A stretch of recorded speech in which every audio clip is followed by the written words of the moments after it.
회계학을 공부하다 보면 조금 이제 생각하기 좋아하시는 분들은 어떤 문제에 오류에 빠지냐면 꼭 왜 저렇게 해야 되지? 이런 생각을 하는 수가 있어요. 일반적인 학문에 있어서 그런 질문은 굉장히 건전한 질문인데요. 사실은 회계학에서는 조금 부담스러운 질문이에요. 왜냐하면 회계학은 아주 이론적으로 완벽해서 1 더하기 1은 2일 수밖에 없는 수학이 아니라 이렇게도 할 수 있고 저렇게도 할 수 있는데 이렇게 하기로 한 하나의 규칙 같은 거예요. 표현이 맞는지 모르겠지만 여러분 우측통행, 좌측통행 이런 거 하잖아요. 응? 우리 이제 걸어가는 거 우측통행이고 차는 뭐 어떻게 가고 이렇게 얘기하잖아요. 거기다 대고 뜬금없이 왜 오른쪽으로 걸어가야 되지? 이렇게 물어보면 아니 그냥 뭐 이유는 있죠. 뭐 오른손잡이가 어쩌고 저쩌고 부딪히지 않고 그런 얘기하지만 하여간 양쪽 방향으로 막 걸어다니면 부딪히니까 선을 그어준 거잖아요. 룰을 정한 거예요. 회계학은 약간 그런 경향이 좀 있어요. 바로 아래 나오지만 왼쪽 오른쪽 구별도 하거든요.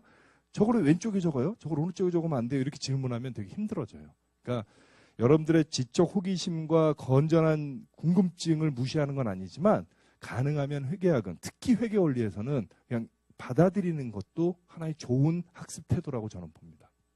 오케이? 자, 그렇게 해서 우리가 아주 기본적인 산수를 한번 시작하겠습니다.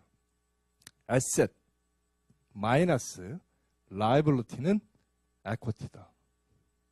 지금 계속 그 얘기하고 있는 거니까 이거 맞는 표현이죠? 왜 그 얘기한 거잖아요. 네? asset 빼기 liability는 equity다. 별거 아니에요. 맞아요. 자, 근데 그 아래다가 똑같은 거를 좀 바꿔놨어요. 어떻게? asset은 liability 더하기 equity다. 수학 공부한 지 너무 오래된 거지. 이거 생각하고 있죠. 이게로 넘어가면 부호가 바뀌고 이런 거 그런 거 안 해도 되죠? 같은 표현이죠, 이거. 같은 표현이에요. asset은 liability와 부채의 합이에요. asset에서 liability를 빼면 equity니까 asset은 liability와 equity의 합이라는 거죠. 이런 생각, 장난해? 저걸 왜 저걸 써가지고 이유가 있겠지.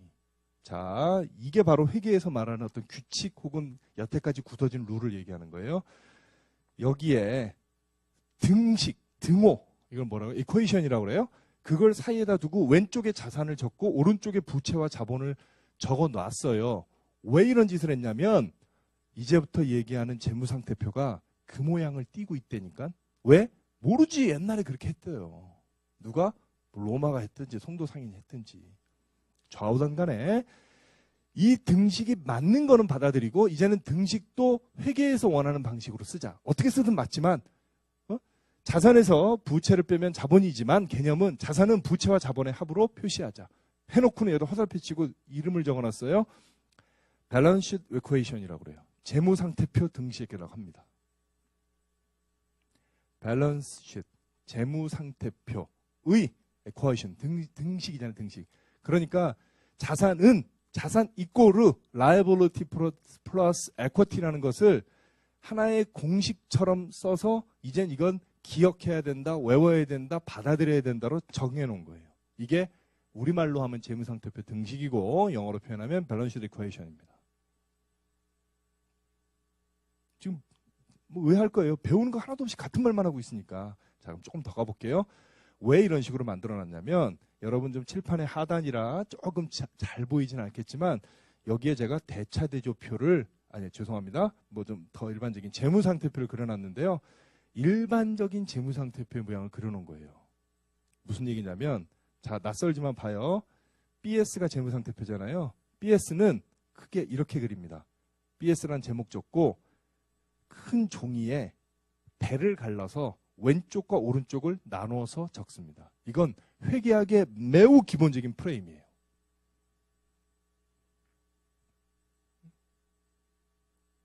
자, 설명 안 해요. 왜냐면 설명할 수가 없어. 그렇게 했으니까. 자, 그럴 때 asset을 여기다 적을 수도 있고 여기다 적을 수도 있고 어디다 적을 수 있을 텐데 규칙이 어디다 적는 거로 결론 났다? 왼쪽에.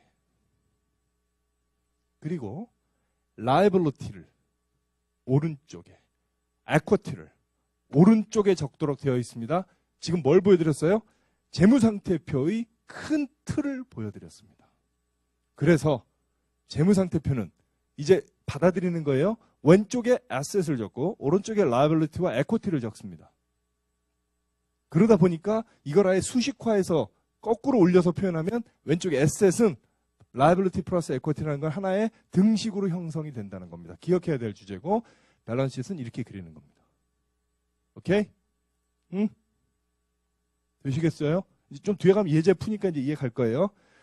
여기서 이제 조금 더 군더더기를 붙여보겠습니다.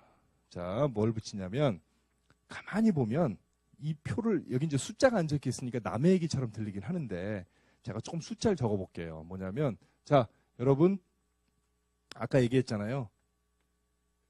1억짜리 전세보증금이 나한테 있어. 그럼 나의 에셋이죠. 자산. 그런데 라이블리티가 8천만 원이 있고요. 내 돈이 2천만 원 들어가서 이렇게 된 거예요. 양쪽이 똑같죠. 왜? 당연히 똑같을 수밖에 없지. 정의가 그러니까. 왜 이 얘기를 하냐면 가만히 보면 이게 이제 교묘하게 회계학이 오랫동안 발전해 오다 보니까 정보 이용자들에게는 체계적으로 보여줄 수 있는 결과가 나왔다는 거예요. 무슨 얘기냐면 아주 간단한 이 예에서도 야, 너 재산이 뭐 있어? 전세보증금 1억. 다 네 돈이야? 아니지. 내 돈 2천과 은행 돈 8천이 껴있어요. 은행 돈 회계적 용어로 liability라고 하고요. 내 돈 회계적인 용어로 equity라고 합니다. 이렇게 구별되죠? 그러면 liability는 누가 투입해 준 거예요? 누가 지원해 준 거예요? 여기서 이제 은행인데 좀 더 총칭하면 돈 꿔준 사람. 아까 정보 이용자에서 배운 적 있죠? 크레디터. 채권자가 준 돈이 라이블리티입니다. 그러면 내가 내 스스로 준 돈은 뭐예요? 내가 집어넣은 돈. 그건 뭐예요? 쉐어홀더, 주주가 준 돈이 에쿼티인 거예요. 응? 이렇게? 그러니까 이게 별건 아닌 것 같지만 아주 이 심플한 어떤 A라는 결혼을 앞둔 청년의 재산 상태를 매우 잘 보여주고 있는 거죠. 전체 재산과 부채와 자기 재산, 자본이 있고 재산이야 그렇다 치고 이 1억을 만들기 위한 자금의 조달이 어디서부터 됐는지까지도 일목요연하게 보여주는 거예요. 크레디터로부터 8천 그리고 자기 자신, 뭐 자기가 벌었든 아니면 어머니가 주셨던 아버지가 이렇게 구별되는 걸 다 볼 수 있다는 거죠. 오케이? 자, 여기서 약간 껄끄러운 거 하나. 왜 자꾸 주주라고 그래요? 그러면 사실 우리가 주식회사를 염두에 두고 수업을 해서 그래요. 응? 자, 그건 뭐 좀 뒤에 가서 기회가 되면 얘기할게요. 회사는 뭐 주식회사 유한해서 한 명에서 합자해서 이렇게 있는 거 혹시 아시나요? 뭐 나중에 뒤에 가 설명할 일이 한번 있을 것 같아요. 넘어갈게요. 어쨌든 우리는 주식회사를 전제로 했기 때문에 자꾸 주주란 말이 나와요. 오케이. 자, 그럼 여기까지 했고 군더더기 하나 더 할게요. 네? 여기다 뭐 글씨를 적어놨죠? 데빗, 차변, 크레딧, 대변 이렇게 적어놨어요. 제가 얘기했잖아요. 밸런스 이퀘이션을 얘기하면서 왼쪽 오른쪽 이런 걸 나누더라. 우측 통행 좌측 통행 같은 건데 그냥 굳어져 왔다 그렇게 얘기했잖아요. 그래서 저는 앞으로도 왼쪽 오른쪽이라는 표현을 쓰긴 쓸 거예요. 수업하는 동안에. 그게 기억이 잘 나거든. 그런데 그것과 더불어서 설마하니 회계의 용어가 왼쪽이겠어요? 용어가 뭐 있겠죠? 그 왼쪽에 대한 용어가 데빗이에요. 우리말로 차변. 그러면 오른쪽에 대한 용어가 뭐냐? 영어로 credit. 그리고 우리말로 대변입니다. 응? 기억해야 돼. 이건 좀 외워야 될 것 같아요. 헷갈려요. 저도 사실은 처음 MBA 가서 회계학 수업은 이제 웨이브라고 그래서 뭐 좀 할 줄 아니까 좀 빼달라고 해서 시험을 봤는데 이게 좀 어렵더라고요. 안 써버릇해서 그래요. 근데 이제 억지로 좀 집어넣읍시다 머리에다가. 왼쪽 뭐? 데빗. 오른쪽 뭐? 크레딧. 우리말로는 왼쪽이 차변, 오른쪽이 대변. 헷갈린 게 공교롭게 또 차변은 C고 대변은 D인데 그게 반대라 그런데요. 어쨌든 기억합시다. 응? 이 농담 하면 별로 안 좋아하던데 저 대학교 1학년 때 그 교수님이 저를 회개하게 좌절하게 만든 하나의 이벤트가 이거였어요. 여러분 오른쪽이 대변이고 왼쪽이 차변입니다. 외워요. 안 외워주면 이렇게 생각해. 화장실 가서 어느 손 뭐 이런 얘기해서 대변이 오른쪽이라고 가르쳐줬어요.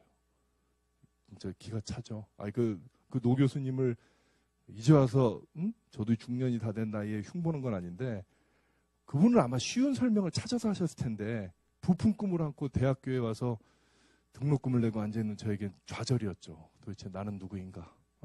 그래서 제가 그때 이 책을 쓴 김용남의 교사와 함께 당구장으로 갈 수밖에 없었던 아픈 역사가 거기에 있어요.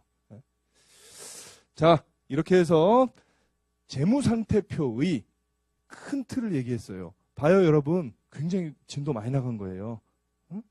이렇게 간다고요, 하나하나. 자, 그럼 이제 남의 거 자꾸 해보면 말로만 들으면 좀 감이 안 오잖아요. 문제 풀어보겠습니다. 드디어 여러분들이 왜 이 책을 샀는데 한 글자도 안 보는 거야 하는 아쉬움을 달래드립니다. 케이스, 예제 번호죠. 1-1, 7페이지에 있습니다. 이렇게 표시해 놓을게요. 슬라이드에. 그럼 여러분은 7페이지를 가서 보면 되고요. 이제 문제를 읽고 풀고 보시다시피 빈칸 투성이에요. 우리나라 최초의 양방향 수업 교재가 되는 거죠. 여기다 숫자를 다 적어주면 제 과거 경험에 의하면 여러분들은 구경을 하더라고요. 그래서 빈칸을 놓으면 여러분들 이거 혹시 프린트 해놓으셨다면 거기에 적으면서 좀 수업을 들으시면 되고, 만약에 뭐 지금 프린트 안 해놓고 이것만 보고 계시면 옆에 백지 같은 거 꺼내서도 좀 적으면서 그렇게 하세요. 손으로 좀 많이 해볼 필요가 있어요. 회계학은 자전거 타는 거랑 비슷해서 자전거 잘 타는 사람을 오래 보잖아요. 그럼 그냥 지루하기만 해요. 자기가 해야 돼요. 자, 문제 읽어볼게요.